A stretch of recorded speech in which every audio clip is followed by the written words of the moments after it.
لاکھوں کروڑوں درود و سلام تاجدار انبیاء خاتم المرسلین صلی اللہ علیہ وآلہ وسلم آپ کی آل اور اصحاب پر جمعے کے دن 3 کام بول کر بھی نہ کرے، ورنہ غربت اور تنگ دستی آنے سے کوئی نہیں روک سکتا۔ اعوذ باللہ من الشیطان الرجیم، بسم اللہ الرحمن الرحیم۔ السلام علیکم ورحمۃ اللہ وبرکاتہ۔ میں سید اخلاق حسین شاہ اور آپ دیکھ رہے ہیں ہمارا یوٹیوب چینل۔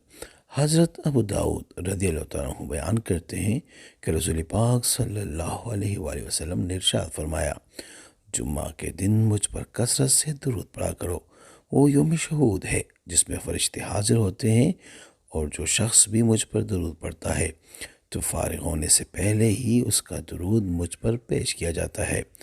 ہفتے کے 7 دنوں میں جمعے کا دن اللہ تعالیٰ کے خاص الطاف و ہدایات کا دن ہے۔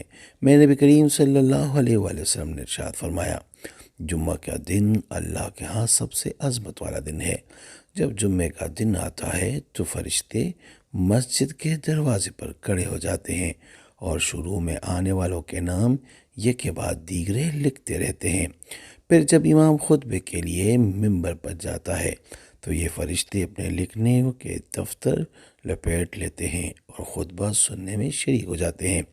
نبی پاک صلی اللہ علیہ وآلہ وسلم نے فرمایا، جو جمعہ کے دن اول وقت میں آ گیا اور اسے صف اولیٰ میں جگہ ملی، اسے 1 اونٹ قربان کرنے کا اجر ہے، اور جو اس کے بعد آیا اس کی مثال ایسی ہے جس نے گائے کی قربانی پیش کی۔ پھر اس کے بعد آنے والی مثال مینڈا پیش کرنے والی کی ہے، اور اس کے بعد آنے والی کی مثال مرغی قربان کرنے والی کی سی ہے۔ پھر جب امام خطبے کے لیے کھڑا ہو گیا تو ملائکہ اپنے صحیفے لپیٹ کر خطبہ سننے کے لیے بیٹھ جاتے ہیں۔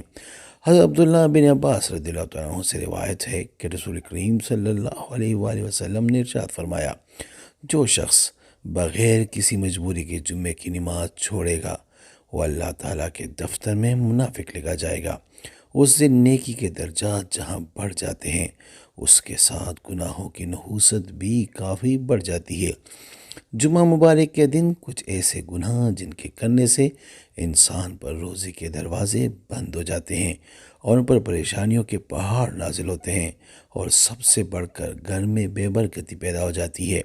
ہمیں چاہیے کہ ہم ضرور ان گناہوں سے بچیں اور اپنی اولاد اور عزیز و اقارب کو بھی ان گناہوں سے محفوظ رکھیں۔ اب وہ گناہ کیا ہے؟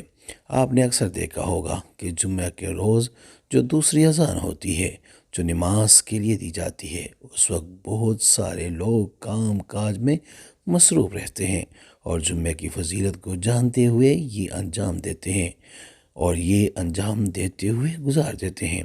دوسری اذان کے بعد بھی اپنے کام کاج میں مصروف رہتے ہیں، تو ایسے کرنے سے کاروبار میں برکت ہی ختم ہو جاتی ہے۔ اس لیے جیسے ہی نماز جمعہ کے لیے دوسری اذان ہو جائے، ان کو چاہیے کہ جس کام میں مصروف ہو وہ کام اللہ کی رضا کے لیے چھوڑ دے اور اللہ کی جانب متوجہ ہو، مسجد کا رخ کرے، اور یاد رکھے کہ جمعہ مبارک کے روز دوسری اذان کے بعد حلال کام بھی حرام ہو جاتا ہے۔ ویڈیو میں بڑھنے سے پہلے اگر ابھی تک آپ نے ہمارے چینل کو سبسکرائب نہیں کیا تو برائے مہربانی ہمارے چینل کو سبسکرائب کریں اور بیل آئیکن کو کلک کریں تاکہ ہماری ہر نئی آنے والی ویڈیو کا نوٹیفیکیشن آپ کو بروقت مل سکے۔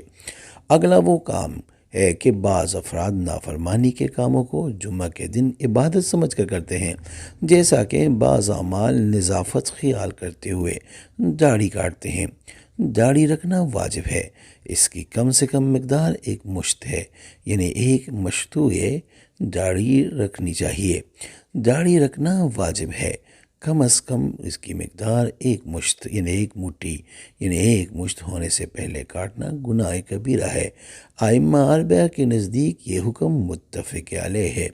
بے شمار احادیث میں رسول اللہ صلی اللہ علیہ وآلہ وسلم نے داڑھی رکھنے کا حکم دیا ہے، جس سے یہ معلوم ہوتا ہے کہ یہ مسلمانوں کا قوی شعار ہے، تو اس لیے جمعے کے دن داڑھی نہ کاٹی جائے۔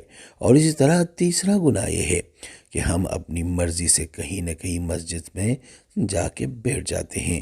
اس لیے ترتیب سے بیٹھنا چاہیے تاکہ لوگوں کی گردنیں نہ پلانگنی پڑے۔ جیسے ہی امام صاحب خطبے کے لیے کھڑے ہو جائے تو اس وقت نماز پڑھے، بعض دفعہ آپ نے دیکھا ہوگا کہ ہم لیٹ ہو جاتے ہیں اور جیسے ہی مسجد میں ہم پہنچتے ہیں تو ہم کیا کرتے ہیں کہ گردنیں پلانگ کے جاتے ہیں۔ اس کے لیے میرے آقا علیہ الصلوۃ والسلام نے سختی سے منع کیا ہے۔ اگر آپ یہ عمل کرتے ہیں تو اس سے بھی گھر میں بے برکتی ہو جاتی ہے۔ آپ کو جہاں جگہ ملے آپ وہاں بیٹھ جایا کرے، اور جب امام خطبہ ختم کر کے نماز کے لیے کھڑا ہو جائے تو آپ بھی کھڑے ہو کے نماز پڑھے۔ استخارہ فی سبیل اللہ کرنے کے لیے آپ ہم سے رابطہ کر سکتے ہیں۔ رابطے کا طریقہ یہ ہے کہ ہمارا واٹس ایپ نمبر آپ کے اسکرین پہ موجود ہے۔ اس نمبر کے ذریعے آپ بھیجیں ہمیں اپنا نام اور اپنی والدہ کا نام، اور جس مقصد کے لیے استخارہ کرنا یا کروانا چاہتے ہیں وہ مقصد بھی لازم مینشن کریں۔ انشاءاللہ ہم 24 گھنٹے کے اندر استخارہ کر کے آپ سے رابطہ کریں گے، اور اگر کوئی مسئلہ ہوا تو ہم رہنمائی بھی کریں گے فی سبیل۔ امید کرتا ہوں آج کی ہماری یہ ویڈیو آپ کو پسند آئی ہوگی۔ اگر پسند آئی ہے تو برائے مہربانی اس کو لائک کریں، شیئر کریں، تاکہ دوسرے بھی اس سے فائدہ اٹھا سکے اور ان عظیم گناہوں سے بچ سکے۔ جزاک اللہ۔